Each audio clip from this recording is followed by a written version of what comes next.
ਗਿਆਨੀ ਸੰਤ ਸਿੰਘ ਜੀ ਮਸਕੀਨ ਸਾਹਿਬ ਜਿੱਥੇ ਇੱਕ ਰੱਬੀ ਤੜਫ ਰੱਖਦੇ ਸਨ, ਉੱਥੇ ਪੰਥ ਦਾ ਦਰਦ ਵੀ ਉਹਨਾਂ ਦੇ ਅੰਦਰ ਠਾਠਾਂ ਮਾਰਦਾ ਸੀ। ਚਾਹੁੰਦੇ ਸਨ ਕਿ ਵੱਧ ਤੋਂ ਵੱਧ ਗੁਰੂ ਕੇ ਸਿੱਖ ਗੁਰੂ ਪੰਥ ਦੇ ਨਾਲ ਜੁੜਨ, ਗੁਰੂ ਗ੍ਰੰਥ ਨਾਲ ਜੁੜਨ, ਗੁਰੂ ਪੰਥ ਨਾਲ ਜੁੜਨ। ਆਪ ਵੀ ਜੁੜਦੇ ਸਨ।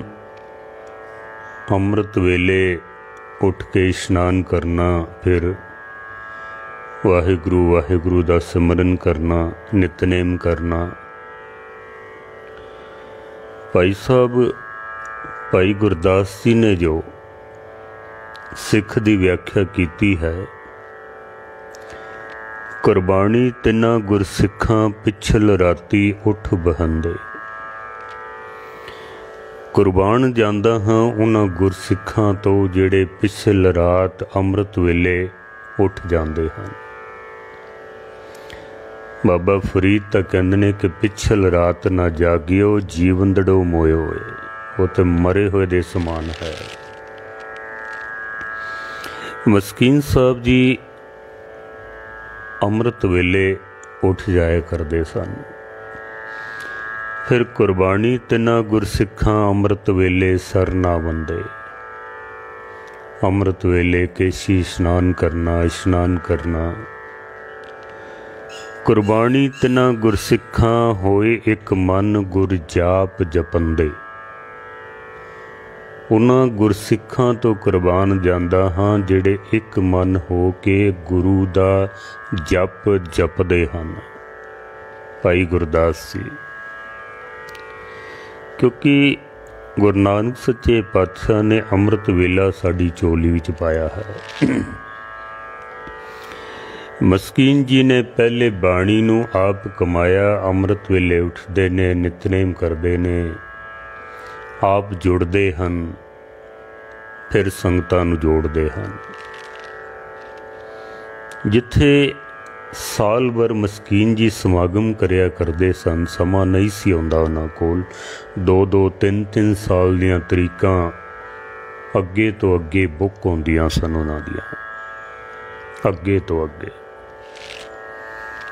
ਹਰ ਵਕਤ ਕੋਈ ਨਾ ਕੋਈ ਪ੍ਰਬੰਧਕ ਸੱਜਣ ਜਾਂ ਸੰਤ ਗੁਰਮੁਖ ਪਿਆਰੇ ਉਹਨਾਂ ਕੋਲੋਂ ਸਮਾਂ ਲੈਣ ਲਈ ਤਿਆਰ ਰਹਿੰਦੇ ਸਨ। ਪਤਾ ਲੱਗਣਾ ਚਾਹੀਦਾ ਕਿ ਮਸਕੀਨ ਜੀ ਇਸ ਇਲਾਕੇ ਵਿੱਚ ਨੇ, ਉੱਥੇ ਹੀ ਪਹੁੰਚ ਜਾਂਦੇ ਸਨ। ਔਰ ਬੜੇ ਸਤਿਕਾਰ ਨਾਲ ਉਹਨਾਂ ਨੂੰ ਬੇਨਤੀਆਂ ਕਰਨੀਆਂ, ਸਮਾਂ ਲੈਣਾ ਉਹਨਾਂ ਕੋਲੋਂ। ਕਿਉਂਕਿ ਜਿੱਥੇ ਮਸਕੀਨ ਜੀ ਪਹੁੰਚ ਜਾਂਦੇ ਸਨ, ਜਿੱਥੇ ਵੀ ਸਮਾਗਮ ਹੁੰਦਾ ਸੀ, ਹਜ਼ਾਰਾਂ ਦੀ ਗਿਣਤੀ ਦੇ ਵਿੱਚ ਸੰਗਤਾਂ ਉੱਥੇ ਪਹੁੰਚ ਜਾਂਦੀਆਂ ਸਨ, ਹਜ਼ਾਰਾਂ ਦੇ ਵਿੱਚ। ਇਹਦਾ ਸਭ ਤੋਂ ਵੱਡਾ ਜੋ ਕਾਰਨ ਸੀ ਉਹ ਇਹ ਕਿ ਮਸਕੀਨ ਸਾਹਿਬ ਜੀ ਨੇ ਜੋ ਗੁਰਬਾਣੀ ਨੇ ਉਪਦੇਸ਼ ਦਿੱਤਾ ਹੈ, ਉਹਨੂੰ ਪਹਿਲੇ ਆਪਣੇ ਹਿਰਦੇ ਵਿੱਚ ਵਸਾਇਆ ਹੈ, ਆਪਣੇ ਹਿਰਦੇ ਦੇ ਵਿੱਚ। ਫਿਰ ਜਿਹੜੇ ਮਸਕੀਨ ਸਾਹਿਬ ਜੀ ਕੋਲੋਂ ਬਾਣੀ ਸੁਣ ਲੈਂਦੇ ਸਨ ਨਾ, ਉਹ ਸਦਾ ਵਾਸਤੇ ਮਸਕੀਨ ਜੀ ਦੇ ਕਾਇਲ ਹੋ ਜਾਂਦੇ ਸਨ, ਸਦਾ ਵਾਸਤੇ ਹੀ। ਇਸ ਵਾਸਤੇ ਸਮਾਗਮਾਂ ਦੀ ਕੋਈ ਕਮੀ ਨਹੀਂ ਸੀ ਰਹਿੰਦੀ। ਸਾਰਾ ਸਾਲ ਸਮਾਗਮ ਉਹਨਾਂ ਦੇ ਚੱਲਦੇ ਰਹਿੰਦੇ ਸਨ। ਗਰਮੀ ਦੇ ਦਿਨਾਂ ਵਿੱਚ ਵਿਸਾਖੀ ਤੋਂ ਬਾਅਦ, ਕਿਉਂਕਿ ਇੰਡੀਆ ਵਿੱਚ ਸਮਾਗਮ ਕੁਝ ਘੱਟ ਜਾਂਦੇ ਨੇ, ਤਾਂ ਫਿਰ ਮਸਕੀਨ ਜੀ ਬਾਹਰ ਚਲੇ ਜਾਂਦੇ ਸਨ, ਬਾਹਰ ਦੀਆਂ ਸੰਗਤਾਂ ਕੋਲ। ਲੇਕਿਨ ਸਮਾਂ ਨਹੀਂ ਸੀ ਹੁੰਦਾ, ਰੈਗੂਲਰ ਸਮਾਗਮ ਬਹੁਤ ਚੱਲਦੇ ਸਨ। ਖਿਆਲ ਆਇਆ ਮਨ ਦੇ ਵਿੱਚ ਮਸਕੀਨ ਜੀ ਦੇ ਕਿ ਸਾਰਾ ਸਾਲ ਸਮਾਗਮ ਕਰਦਾ ਹਾਂ ਮੈਂ, ਸਾਰਾ ਸਾਲ ਸੰਗਤਾਂ ਨੂੰ ਸੁਣਾਉਂਦਾ ਹਾਂ ਮੈਂ, ਸਾਰਾ ਸਾਲ ਸੰਗਤਾਂ ਮੇਰੀ ਸੇਵਾ ਕਰਦੀਆਂ ਨੇ। ਕਿਉਂ ਨਾ ਇੱਕ ਐਸਾ ਉਪਰਾਲਾ ਕੀਤਾ ਜਾਵੇ ਕਿ ਸੰਗਤਾਂ ਦੀ ਸੇਵਾ ਕੀਤੀ ਜਾਵੇ, ਕਿ ਮੈਂ ਵੀ ਤਾਂ ਸੰਗਤਾਂ ਦੀ ਚਰਨ ਧੂੜ ਪਰਸਾਂ। ਕੋਈ ਐਸਾ ਗੁਰਸਿੱਖ ਜੋ ਦੀਸੇ ਗੁਰਸਿੱਖੜਾ ਤਿਸ ਨਿਮ ਨਿਮ ਲਾਗੋਂ पाए जियो।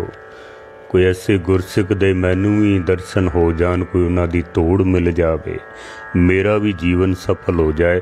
सारा साल लंगर छकदा हाँ संगतां कोलों, एक साल चलो उन्हां नूं छकाइए भी सही, उन्हां दी सेवा करिए। और सब तो वड्डा सारा साल मैं सुणांदा हाँ, सुनन दा भी उपराला करिए। ख्याल आया मन दे विच 1961 दी गल है। 1961 दे विच मस्कीन जी कहंदे ने मेरे मन विच ख्याल आया, संकल्प होया कि क्यों ना अलवर दे विच एक समागम रखा जाए, क्योंकि अलवर दे विच समागम नहीं सन होंदे, भावें गुरुद्वारे होर भी बने हुए सन लेकिन समागम नहीं सन होंदे। मस्कीन जी दे मन विच ख्याल आया, सतगुरों ने कृपा की और 1961 दे विच ही पहला समागम रखा गया। पहला समागम घर दे विच ही रखा गया। घर दे बाहर एक जगह सी कोई खाली, उत्थे थोड़े टेंट लगा के छोटे रूप दे विच उत्थे ही समागम आरंभ किया। उस वक्त पहले समागम दे विच 2 रागी जथे ते 2 प्रचारक आए। 2 रागी ते 2 प्रचारक, और समागम होया 3 दिन दीवान चलिया उस वक्त। समागम नूं देख के संगतां तो बहुत आईयां, हालांकि ज़्यादा प्रचार नहीं सी, समागम दा पहला ही साल सी, पर फिर भी बहुत संगतां आईयां। संगतां ने मंग की कि ये समागम हर साल चलना चाहिए है, हर साल। मस्कीन जी ने समागम की समाप्ति दे उत्ते अरदास की, है गुरु नानक सच्चे पातशाह, ये जो आपने कृपा करके आरंभता कराई है, कृपा करना कि ये कदी बंद ना हो गए, ऐसी कृपा करना, ये चलता रहे। संगतां दी मंग है, आप कृपा करना ये चलता रहे। मस्कीन जी कहते हैं कि ये समागम हुण हर साल आरंभ हो गया है। समागम हर साल। अगले साल जदों समागम होया तो मस्कीन जी, क्योंकि सारा साल विचरदे सन थां थां ते, बहुत सारे रागी प्रचारक उन्हां दे मित्र बने, संगी साथी बने। मस्कीन साहब जी ने सारिਆਂ ਨੂੰ आख्या भी तुसी भी आओ, और सब ने प्रवान किया इसनूं। बड़े बड़े उगे प्रचारक अगले ही साल तो ज्ञानी रंजीत सिंह जी पारस, ज्ञानी मान सिंह जी चौर, उस वक्त के सब तो टॉप दे विद्वान सन, जिन्हां दियां दलीलां आसमानां नूं छूंदियां सन। एक सबजैक्ट ते किधरे बोलना शुरू कर देना तो कई कई दिन तक लगातार उसी सबजैक्ट दे उत्ते बोलते सन। कुरान शरीफ दियां आयतां ते सनातन मत दे ग्रंथ, संस्कृत दे श्लोक, उन्होंने इस तरह जबानी याद सन। बहुत अच्छी कथा करते सन। अज भी विद्वान उन्होंने पढ़ते ने, उन्होंने सुनते हैं। ज्ञानी मान सिंह जी चौर वो भी समागम ते आया करते सन। ज्ञानी नाहर सिंह जी ये भी आउंदे हैं। और सब तो वड्डी महान शख्सियत बाबा बलवंत सिंह जी निर्मले, ब्रह्म ज्ञानी आत्मा, जो मस्कीन साहब जी दे उस्ताद भी सन, वो भी आया करते सन और कथा विचारा राही संगतां नूं निहाल करते ने। समागम गुरु नानक सच्चे पातशाह दी रहमत दा सदका दिन दोगुनी ते रात चौगुनी तरक्की करन लगा। बहुत संगतां आउण लगियां।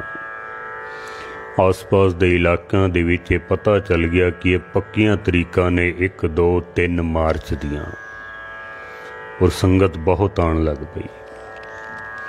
जिथे संगत बहुत आण लग पई उत्थे रागी प्रचारक कवि, क्योंकि 3 दिन का समागम हुंदा 1 2 3 मार्च का। 2 मार्च नूं दोपहर वेले कवि दरबार भी हुंदा है, एक कवि दरबार, क्योंकि मस्कीन जी खुद शायर सन, कवि सन,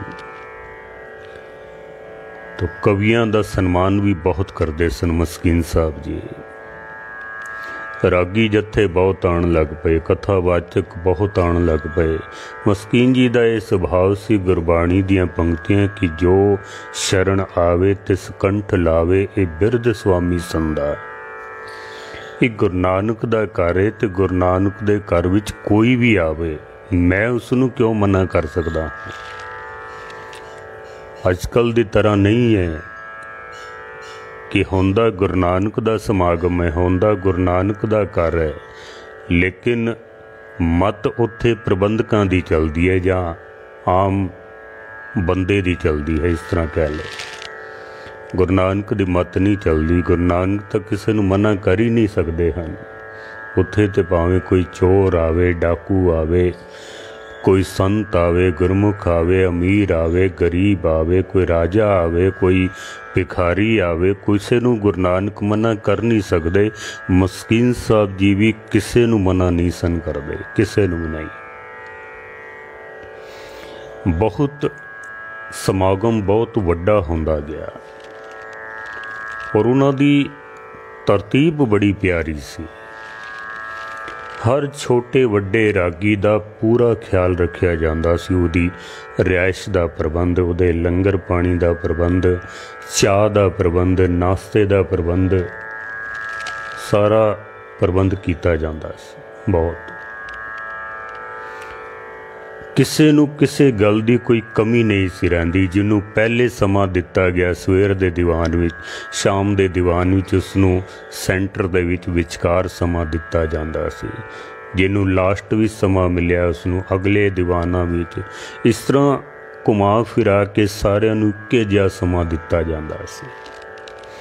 कोई ये ना आखे कि मैनूं संगत विच टाइम नहीं दिता ते मैनूं पहले टाइम दे दिता होवे, तो कोई ये भी ना आखे भी इसनूं सारे टाइम संगत विच ही मिलते हैं, मैनू नहीं मिलता। ऐसा नहीं, सब नूं एक बराबर समझते सन मस्कीन जी, सब नूं एक बराबर। हुण तां असीं छोटा वड्डा करन लग पिया ना, ये छोटा रागी है, वड्डा रागी है, छोटा प्रचारक है, ये वड्डा प्रचारक है, इनू पहले टाइम दिओ, इनू बाद विच दिओ। असीं खुद वितकरे करन लग पे हाँ। मस्कीन जी ने कदी ऐसा नहीं सी कीता। और इस समागम का इतना उत्साह हुंदा सी संगतां दे विच, इतना उत्साह कि संगतां 8-8 दिन पहले ही आ जांदियां सन, क्योंकि तैयारी बड़ी करनी होंदी सी। जिथे मस्कीन साहब जी का सारा परिवार पहले ही जुट जांदा सी। अपने ज्ञानी अनूप सिंह जी फरीदाबाद वाले, जो मस्कीन साहब जी के सक्के भरावां की तरह सन, उन्हां दा सारा परिवार समागम तो 8 दिन पहले ही पहुँच जाता सी।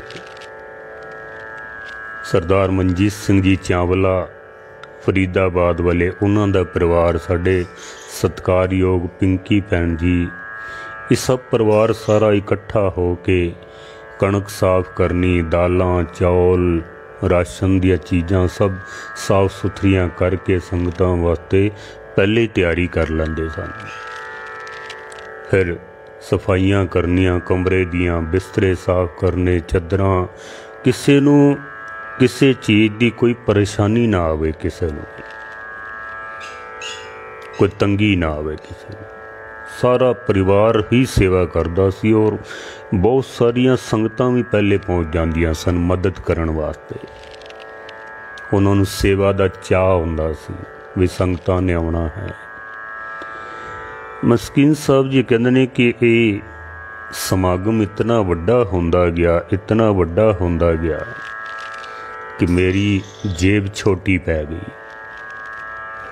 हर साल ये समागम वड्डा हुंदा जावे तो कई बारी मस्कीन जी कहंदे ने कि करजा सिर ते चढ़ जांदा सी।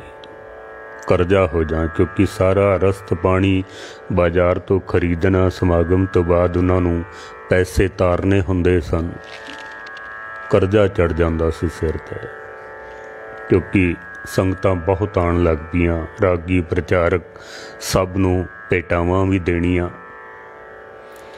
ਕਈ ਵਾਰ ਤਾਂ ਮਸਕੀਨ ਜੀ ਸੋਚਦੇ ਸਨ ਵੀ ਹਰ ਸਾਲ ਇਹ ਬਹੁਤ ਵੱਡਾ ਹੁੰਦਾ ਜਾਂਦਾ, ਮੇਰੀ ਪਕੜ ਤੋਂ ਬਾਹਰ ਹੁੰਦਾ ਜਾਂਦਾ ਹੈ, ਕਰਜ਼ਾ ਸਿਰ 'ਤੇ ਹੋ ਜਾਂਦਾ, ਫਿਰ ਹੱਥ ਤੰਗ ਰਹਿੰਦਾ ਵੇ ਕਈ ਚਿਰ ਤੱਕ, ਕਿਉਂਕਿ ਜਿਨ੍ਹਾਂ ਕੋਲੋਂ ਲਿਆ ਉਹਨਾਂ ਨੂੰ ਵਾਪਸ ਵੀ ਤਾਂ ਦੇਣਾ ਹੀ ਹੈ ਨਾ।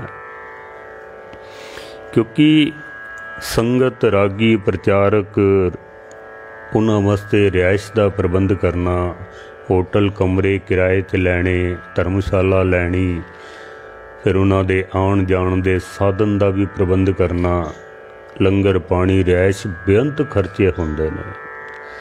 ਕਰਜ਼ਾ ਸਿਰ 'ਤੇ ਚੜ੍ਹ ਜਾਂਦਾ ਸੀ। ਮਸਕੀਨ ਜੀ ਕਹਿੰਦੇ ਨੇ ਮੇਰਾ ਹੱਥ ਤੰਗ ਹੋ ਜਾਂਦਾ ਸੀ। ਇੱਕ ਦਿਨ ਸੋਚਿਆ ਮੈਂ ਕਿ ਗੁਰੂ ਨਾਨਕ ਦੇ ਚਰਨਾਂ ਵਿੱਚ ਅਰਦਾਸ ਕਰਾਂ।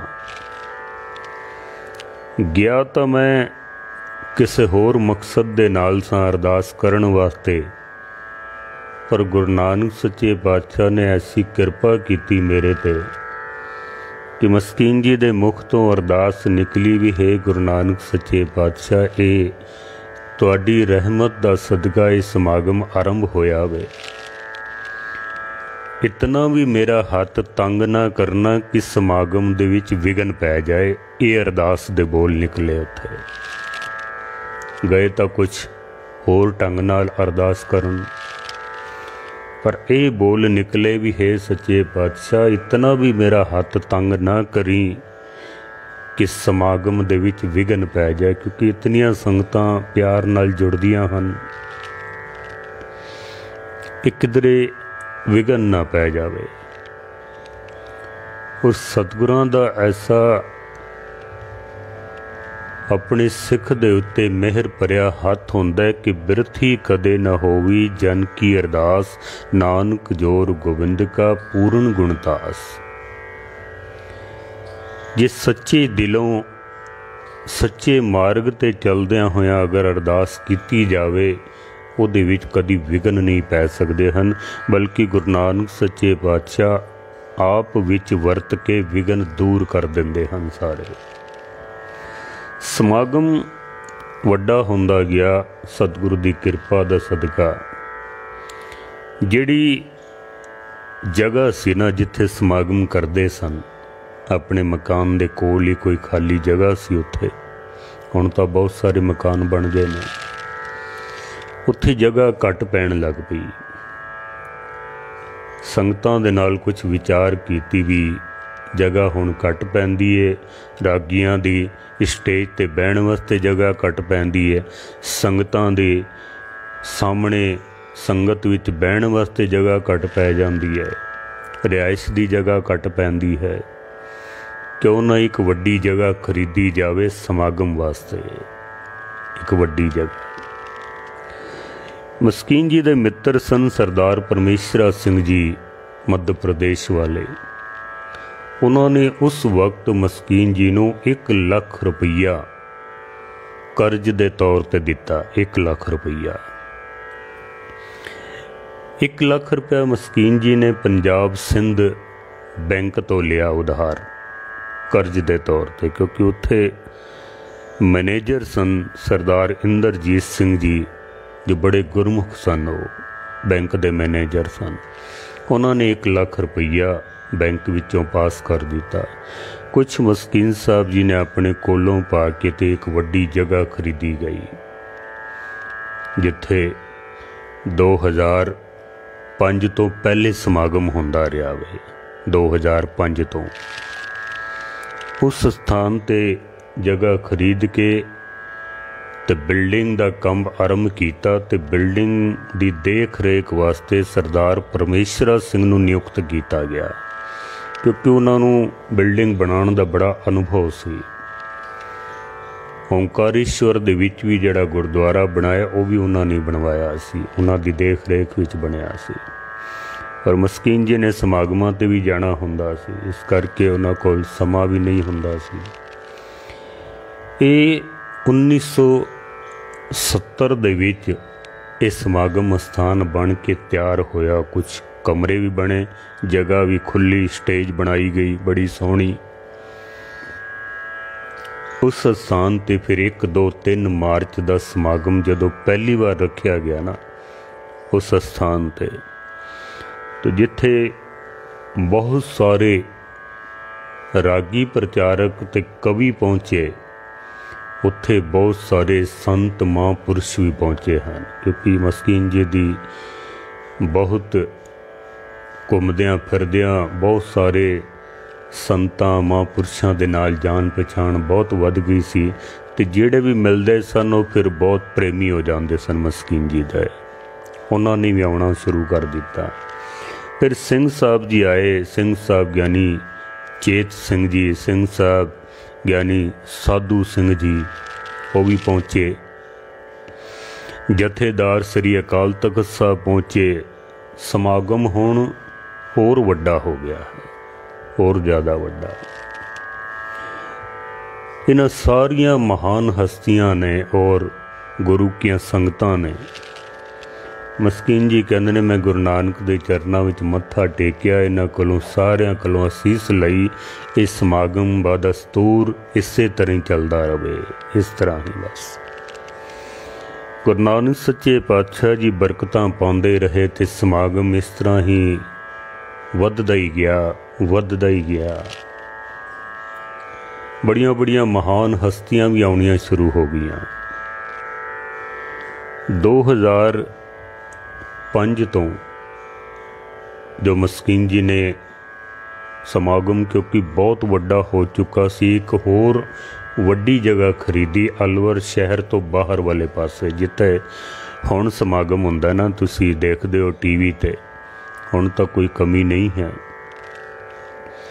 ਉਹ ਸਥਾਨ ਖਰੀਦਿਆ ਗਿਆ। ਹਾਲਾਂਕਿ 2005 ਦੇ ਵਿੱਚ ਮਸਕੀਨ ਸਾਹਿਬ ਜੀ ਸਰੀਰ ਛੋੜ ਗਏ ਸਨ। ਸ਼ਾਇਦ ਉਹਨਾਂ ਨੂੰ ਪਹਿਲੇ ਇਸ ਗੱਲ ਦਾ ਪਤਾ ਲੱਗ ਗਿਆ ਸੀ ਕਿ ਜਦ ਮੈਂ ਸੰਸਾਰ ਤੋਂ ਜਾਣਾ ਹੈ, ਲੱਖਾਂ ਸੰਗਤਾਂ ਨੇ ਆਉਣਾ ਤੇ ਜਗ੍ਹਾ ਇੱਥੇ ਘੱਟ ਪੈਣੀ ਹੈ। ਉਹਨਾਂ ਨੇ ਅਜੇ ਵੱਡੀ ਜਗ੍ਹਾ ਲਈ ਸੀ, ਤਿਆਰ ਹੋਇਆ ਹੀ ਸੀ ਸਮਾਗਮ ਸਥਾਨ, ਤੇ ਉਹ ਆਪ ਚਲਾਣਾ ਕਰ ਗਏ। ਲੇਕਿਨ ਉਹਨਾਂ ਦੇ ਜਾਣ ਤੋਂ ਬਾਅਦ ਵੀ ਇਹ ਸਮਾਗਮ ਬਦਸਤੂਰ ਅੱਜ ਵੀ ਜਾਰੀ ਹੈ, ਅੱਜ ਵੀ ਚੱਲਦਾ ਪਿਆ ਹੈ,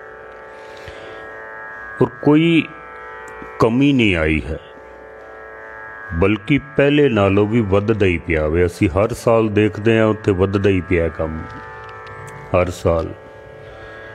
ਕਿਉਂਕਿ ਕੇਵਲ ਇੰਡੀਆ ਤੋਂ ਹੀ ਨਹੀਂ, ਇੰਡੀਆ ਤੋਂ ਮਸਕੀਨ ਜੀ ਜਿੱਥੇ ਜਿੱਥੇ ਵੀ ਜਾਂਦੇ ਸਨ, ਸਮਾਗਮ ਹੁੰਦੇ ਸਨ, ਉਹਨਾਂ ਸਥਾਨਾਂ ਤੋਂ ਸੰਗਤਾਂ ਪਹੁੰਚਦੀਆਂ ਸਨ, ਹਰ ਜਗ੍ਹਾ ਤੋਂ, ਹੁਣ ਵੀ ਪਹੁੰਚਦੀਆਂ ਨੇ। ਜਿੱਥੇ ਜਿੱਥੇ ਮਸਕੀਨ ਜੀ ਦੇ ਪ੍ਰੇਮੀ ਨੇ, ਉੱਥੋਂ 50-50 ਦੇ ਗਰੁੱਪ ਪਹੁੰਚਦੇ ਨੇ ਉੱਥੇ ਅਲਵਰ ਸਮਾਗਮ ਤੇ। ਵਿਦੇਸ਼ਾਂ ਦੇ ਵਿੱਚੋਂ ਵੀ ਬਹੁਤ ਸਾਰੀਆਂ ਸੰਗਤਾਂ ਆਉਂਦੀਆਂ ਸਨ, ਜੈਸੇ ਕੈਨੇਡਾ ਹੈ, ਅਮਰੀਕਾ ਹੈ, ਔਰ ਮਲੇਸ਼ੀਆ ਹੈ, ਸਿੰਗਾਪੁਰ ਹੈ, ਥਾਈਲੈਂਡ ਹੈ। ਬਹੁਤ ਸਾਰੇ ਸਥਾਨਾਂ ਤੋਂ, ਵਿਦੇਸ਼ਾਂ ਦੇ ਵਿੱਚੋਂ ਵੀ ਸੰਗਤਾਂ ਉੱਥੇ ਪਹੁੰਚਦੀਆਂ ਨੇ ਸਮਾਗਮ ਸਥਾਨ ਤੇ। ਹੁਣ ਇਹ ਸਮਾਗਮ ਦੀ ਦੇਖ ਰੇਖ ਉਹਨਾਂ ਦੇ ਸੁਪੁੱਤਰ ਵੀਰ ਅਮਰਜੀਤ ਸਿੰਘ ਜੀ, ਵੀਰ ਅਮੋਲਕ ਸਿੰਘ ਜੀ, ਹੁਣ ਤਾਂ ਪਿਛਲੇ ਦਿਨੀ ਉਹ ਚੜ੍ਹਾਈ ਕਰ ਗਏ ਹਨ।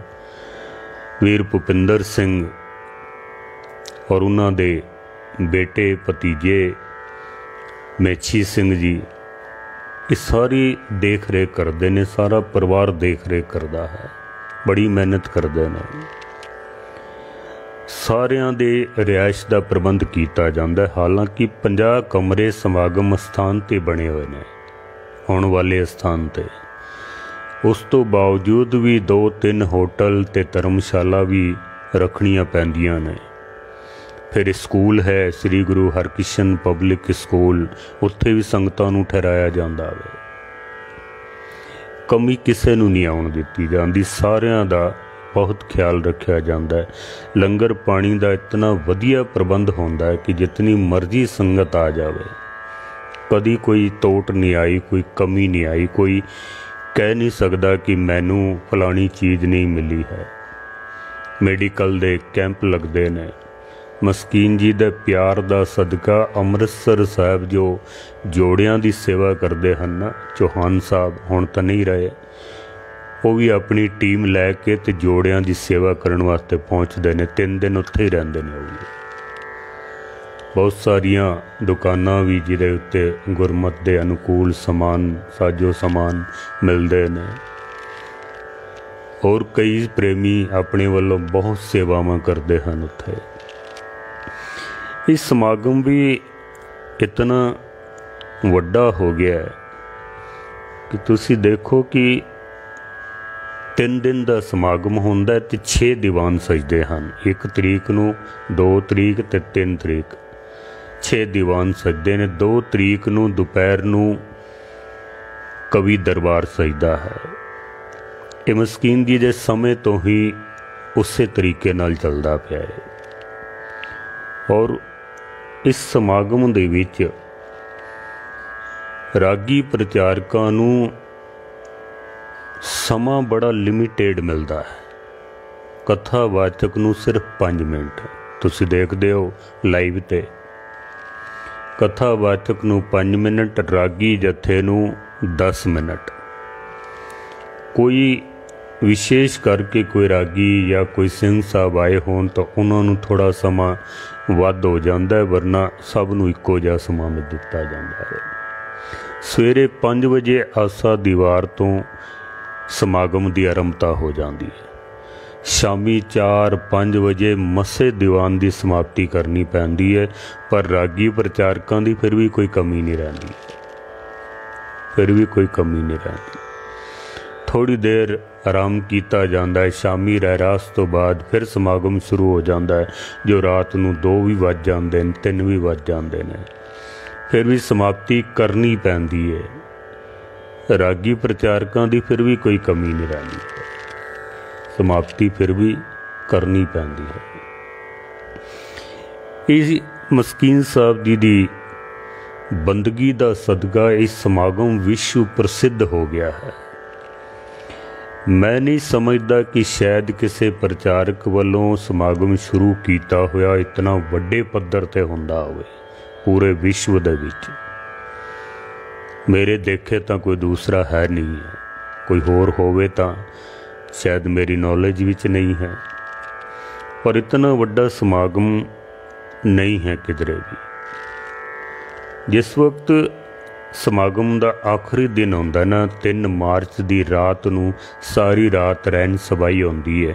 जिहड़े भी रागी प्रचारक रह जाते हैं उन्हां सारिआं नूं फिर सारी रात दे विच समा दे के सब दा सन्मान किया जाता है। सारिआं दा, कोई रह ना जावे।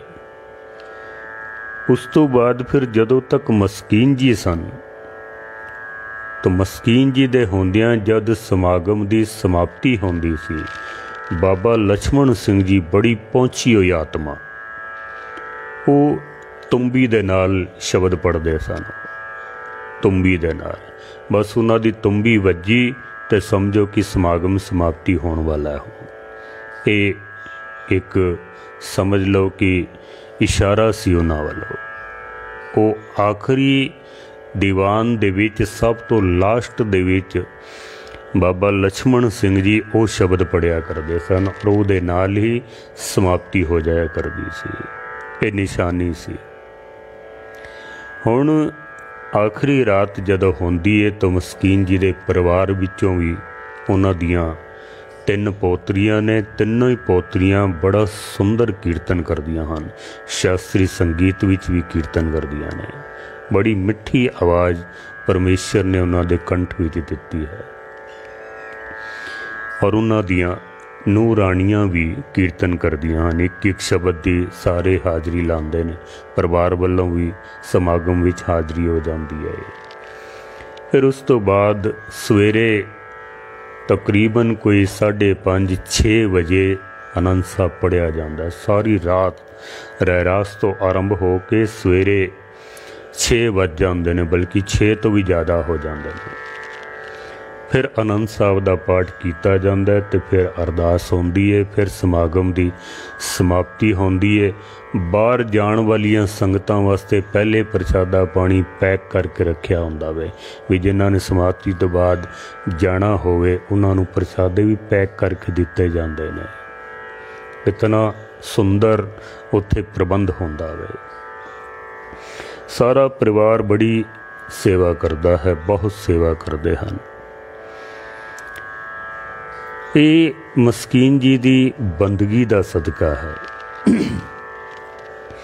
क्योंकि जिथे एक फुल खिल जाए ना, कोई खुशबूदार फुल खिले तो फिर भंवरे अपने आप ही आ जाते हैं, मधुमक्खियां अपने आप ही आ जांदियां ने रस लैण वास्ते, तितलियां अपने आप ही आ जांदियां ने रस लैण वास्ते। ये उन्हां दा चलाया होया समागम अज भी उसे ढंग दे नाल बदस्तूर जारी है ते जारी रहेगा। संगतां दे उत्साह दे विच कोई कमी नहीं आई है। ये मस्कीन साहब जी की बंदगी का कमाल है, गुरु नानक सच्चे पातशाह जी की रहमत का कमाल है। क्योंकि भाई गुरदास भी कहते हैं कि कुरबानी तिन्हां गुरसिखां साध संगत चल जाए जुड़न दे। कुर्बान जाते हाँ उन्हां गुरसिखां को जेड़े सत संगत विच जाके जुड़ते हैं, ते जेड़े जोड़ते ने वो तो होर भी महान ने, वो तो होर भी महान हैं। मस्कीन साहब जी का समागम चलता पिया ते चलता रहना है। ऐसे ही महान गुरसिख ने जिस वक्त समागम शुरू किया, संगतां दी सेवा की, जो परमेश्वर दी अंदर तड़फ जो प्यास सी वो दिन प दिन उसी तरीके नाल चलती रही। 1961 दे विच मस्कीन साहब ने समागम आरंभ किया सी ते हुण 2021 चलदा पिया। 21 दा समागम असीं हुणे करके आए हाँ, क्योंकि 2005 तो 10 भी लगातार हाज़री भरदा पिया। क्योंकि मस्कीन साहब साडे मुरशद ने और वो साडा इंज समझ लो कि मक्का है साडा, जिथे साल विच एक बारी मत्था टेक के असी उत्थों एनर्जी लैके सारे साल फिर भरमण करते रहते हैं। असी मस्कीन साहब जी की तड़फ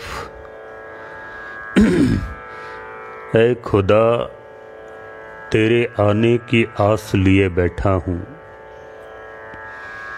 निगाहें दरवाजे पर हैं उदास बैठा हूँ।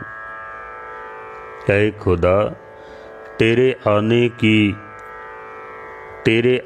की आस लिए बैठा हूँ, निगाहें दरवाजे पर हैं उदास बैठा हूँ। मस्कीन साहब जी भरमण करते रहते सन, पर अंदर जो एक प्यास सी परमेश्वर नूं मिलण दी, जो तड़फ सी एक, वो दिन प दिन होर वधदी जांदी है, घटदी नहीं है। ऐसे गुरसिख गुरमुख प्यारे जिन्हां नूं पंथ ने पंथ रतन दा खिताब दिता है, क्योंकि दास दे मुरशद ने 2 पंक्तियां उन्हां दी शान विच, मस्कीन तेरे कदमां च मेरा सिर होवे, मेरे सिर ते तेरा हथ होवे। मस्कीन तेरे कदमां च मेरा सिर होवे, मेरे सिर ते तेरा हथ होवे। बीत जाए जिंदगी निमाणे दी इस तरह, एक लम्हा भी एवें ना जाया होवे। एक पल भी व्यर्थ ना बीते कि मस्कीन जी की याद तो बिना बीत जावे। क्योंकि ऐसे महान गुरसिख बार बार जन्म नहीं लिया करते हैं। कई बारी लोग कहते हैं कि मस्कीन जी कथा करते सन। मैं कहना मस्कीन जी कथा नहीं सन करते, गुरु नानक ने उन्होंने कथा करने वास्ते भेजिया सी संसार दे विच, उन्हां दी ड्यूटी लाई, क्योंकि सारी जिंदगी यही काम किया है।